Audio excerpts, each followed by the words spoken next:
What's going on, you sexy interns? This is TJ, or Bossy Siam, and I'm bringing you an Assault MOAB on the map Seatown. This is a regular 6v6 game of domination, and I found this gameplay to be quite special for a few reasons. But before I go into the details of this gameplay real quick, I want to give a special thank you for those of you who already know me from my clan channel, Yes I Am Gaming, for taking time out of your day to come check out a video on my personal channel. It really means a lot. Anyway, now let's jump into the details of this gameplay. So I can give you guys a few quick tips on how to simplify the process of getting an Assault MOAB. Of course, getting an Assault MOAB is multiple times harder than getting a Specialist MOAB, which you guys probably already know by now. And this is because Assault kill streaks don't really count towards your MOAB streak, and the kills complicate the number of kills you have because the kills you get from your Assault kill streaks doesn't count towards your streak, so when you check the scoreboard, you don't really know what streak you're on. Plus, you don't have the advantage of having all the perks and proficiencies that you normally would have if you're running Specialist. But anyways, here's a few tips on how you can set up a class to make it easier for you to get an Assault MOAB. First of all, if you're watching the gameplay right now, disregard my class setup. Completely. Disregard it. I'm using an unsilenced MP7, and my perks are Sleight of Hand, Hardline, and Stalker. My killstreak loadout was the care package, the sentry gun, and the attack helicopter. And if you're thinking, if you think the same way that I'm thinking, clearly you don't think this is an Assault MOAB class setup.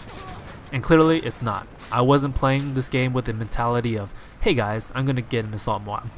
So let me just explain briefly why my class setup is working against me. First of all, disregarding the fact that I don't have a silencer on my MP7, which is an obvious, let's jump into the perks. I'm using Sleight of Hand Pro, which is a really good perk by all means, but when you're going for a really long kill streak such as a MOAB streak, having Scavenger is really critical because picking up weapons from the people you kill or litterbugging is not very reliable because you never know what someone might drop. Like if you pick up an SMG, like a UMP with an ACOG scope and rapid fire, then you're not going to be really excited when you encounter an enemy and you die because you're using a really bad gun. And especially if you're on a high kill streak, it's just going to make you feel a lot worse. So that's why running Scavenger Pro is critical, because it'll help you maintain the ammo you need for a long kill streak. I'm also running Hardline in this game, which really does not help you very much when you're having the mentality of going for an Assault MOAB, because having Assassin and like when you combine it with a silenced weapon, it'll help you stay off the radars, which will make your job of getting an Assault MOAB a lot easier because you don't want hordes of enemy constantly rushing your position and trying to kill you before you get your MOAB. For my last perk, I'm using Stalker Pro, which by all means is perfectly acceptable. In my opinion, the third perk is completely free to whatever you want. I know a lot of people will say having Sierra Pro will make your job a lot easier, and that is really true, but you have to have a headset, and not all people will have a headset because sometimes it will be kind of expensive, and due to monetary problems, not everyone will be able to afford one. So the third perk, in my opinion, is free to your discrepancy. I like using Stalker because it just feels weird to me when I don't use Stalker on a submachine gun or an assault rifle. So yeah.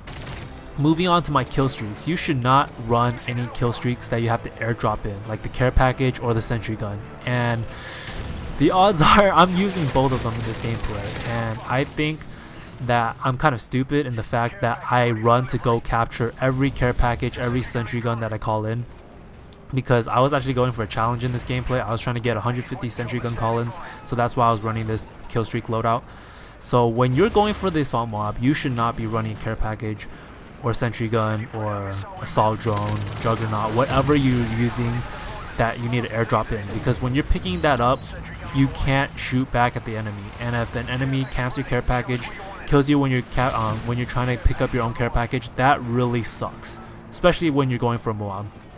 So yeah, my opinion for kill streaks is you should use UAV and Predator missile. The third one is completely up to you.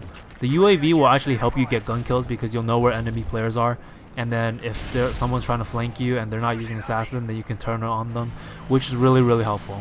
Having the Predator missile is also really critical because if the enemy is using air support, then you can take it out with the Predator missile. Really simple, because Predator missile takes out any air support with one Predator missile, so that's completely awesome. And since you're probably going to be running Scavenger, you won't have blind eye, so you should use the Predator missile to take out enemy kill streaks before they kill you. That's just my 2 cents on it. whatever you guys want to use is completely up to you, because I know a lot of people will just run assault normally and they don't really go for the assault MOAB until they notice that they're already cycling through their kill streaks a number of times. So yeah, use whatever you want, but if you have the mentality and you're thinking, I'm going to try to get this assault MOAB, I really recommend that you use the UAV and Predator missile. That's just my opinion.